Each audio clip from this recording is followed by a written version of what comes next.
тэр анх барьж байгуулж байхад нь атгах шороо чандруулаагүй гэж буулгах болсон чи ажлын хэсэг хүртэл байгуулсан.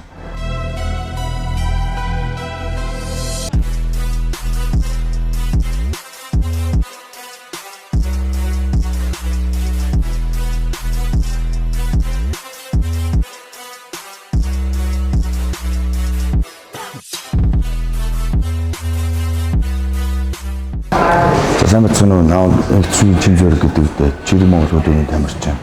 За жирийн Монгол хөдөөний нахтаа хамт ажилладаг, одоо нийлж ажилладаг. Тэгээд бид нар бол хүүхд байхсан хойд чиглэл төссөн. Тэгээд энд ингээд хүүхд насаа өнгөрөөсөн. За тэгээд спорт руу одоо хөл тавьж одоо спорт тухайн бодитын спорт амжилт гаргаад тэгээд эргээд гэр орч бидний хүүхд байхад чөлөө цагийн гой өнгөрөөдөг юм спортоор хичээл орчин бол байгаагүй шүү. Тэгээд гэр орч одоо тим байдаг чинь одоо дүүнрээ одоо нэг найз нөхдөө тэгээд одоо энэ дүүнрээ бодоод эндээ нэг заад нээсэн бид. 16 оноос хойш үйл ажиллагаа ажиллаад манай заал чинь жижигхэн заал. Тэгээд хүмүүс одоо нэг бас өнгөө бодоод тийч бас гэр орч төлбөрийн чадваргүй бас хүмүүс байгаад байдаг. Залуучууд байгаад байдаг. Тэгээд тэр залуучууд руу чиглэж нэг хэдүүд юм гэж ярилцчаад уулын визийг анх нээ гэсэн санаа гарсан баг. Тэнд одоо дуртай хинж чичээд бэлтгэл их боломжтой. Тэгээд бид нар ч өөрсдөө нөө чиглэлийн зүрхүүд хаяа гарч амардаг байсан. Тэгээд энэ амардаг газар гоё спорт юм уулын фитнес бодох чи гэж зөвлөв. Тэгээд жилийн өмнө ингээд клубээс төхөөрөмжнүүдэд илүүчтэй ингээд одоо тэгээд заалнаа залуучууд дээр баг зэргийн мөнгө клубээс мөнгө хөрөнгөлөж байгаа. Тэгээд чиглэлтэй одоо яг жилийн өндөр уулан дээр нэг 10 хэдэн залуучууд нэг 10 хоног юм байсан. Тэгээд тэр доороос нь юм одоо зөөн барин нэгдэж бас хэцүү шүү дээ. Бордо шоргоож гаргаж чадахгүй. Тохойд бол чиглэлтэй дөрвөөс газрын зөвшөөрлийг аваад чиглэлтэй дөрвийн газар дээр юм байж байгаа гэсэн нэг юм гэрээ гэдэг.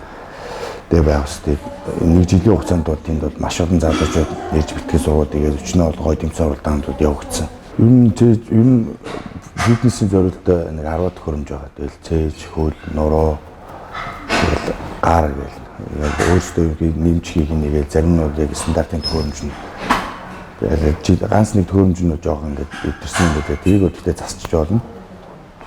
Тэгээд төхөөрөмж нь бол нэг 10 сая төгрөгийн төхөөрөмж. Тэгээд тухайд барьж агсан хоо дунд тэгээд шороо, бордер, цемент мэмд гэж ингэж явсараад нийт нь 20 гаруй сая төгрөгийн одоо мөнгө орж ирсэн. Одоо жилийн дараа ингээ хаагдах болсон шалтгаан гэж байгаа юм. Ер нь бол хүмүүс цуглаад байна гэсэн. Дээрээс нь бас хүмүүс очиж саягтаар суугаад байна гэсэнтэй.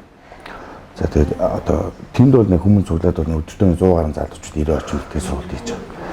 Уг нь бол богдоолонд бол хүмүүс хэдэн мянгаар алхал эрүүл мэндэд анхаарал болоод байдаг. Тэгээд хойд зүргүүлэнд бол ерөөсө болдгоо. Дээрээс нь одоо тэнд ингээ хүмүүс архитан цогтураад байна. Тэгээд спорт хийж байгаа хүмүүсээ дэмжиж одоо тэр хүмүүсээ одоо шаардлага тавьж тэр хүмүүсийн одоо эсрэг ажиллагаа одоо явуулах ёстой байдал одоо спорт хийж байгаа залуучуудын эсрэг тэр төхөөрөмжнүүдэнд татан болгоно. Одоо аргиж байгаа хүмүүст нь спорт хийж байгаа хүмүүс нь саадуулаад байгаа юм уу ерөөсөө ойлгохгүй шийдвэр гаргацсан. Тэгээд чиглэлийн залуучууд ер нь бол маш эсрэгүүд жилээд дургүй байлаа.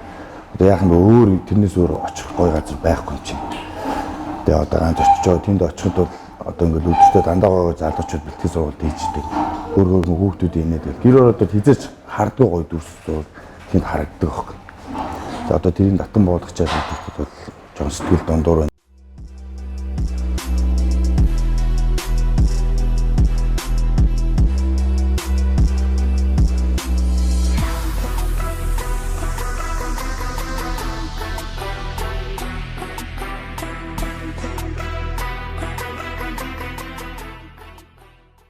Тэр буудаад нэг юм газар авчид та тэнд барьчих гэдэг. Тэн амар нэг нам газар дээр юм наран халуун наранд хин мэтгэл хийхвтэй тий. Хэцүү шүү дээ. Энэ наашаа доошо буулгаад ирвэл жинкнээс аригчтай өндөө болох байхгүй. Тэгээд одоо тэр фитнесийг буулгачаад буцаагаад тэнд дахиад барьна гэдэг бас хэцүү дээ. Амар өдмөр шүү дээ. Тоног төхөөрөмжөө бариад тийш алхна гэдэг ч юм бол бас маш хүндэн төхөөрөмж зөв 12 доног бид нар ч бас тэнд бас нэлээд сутарсан шүү дээ. Тэгээд буудахаа үрэл яг ч буудах амархан л да олон цаана дээр хитэн мянган залуучууд хохирч байгаа байлаа тий.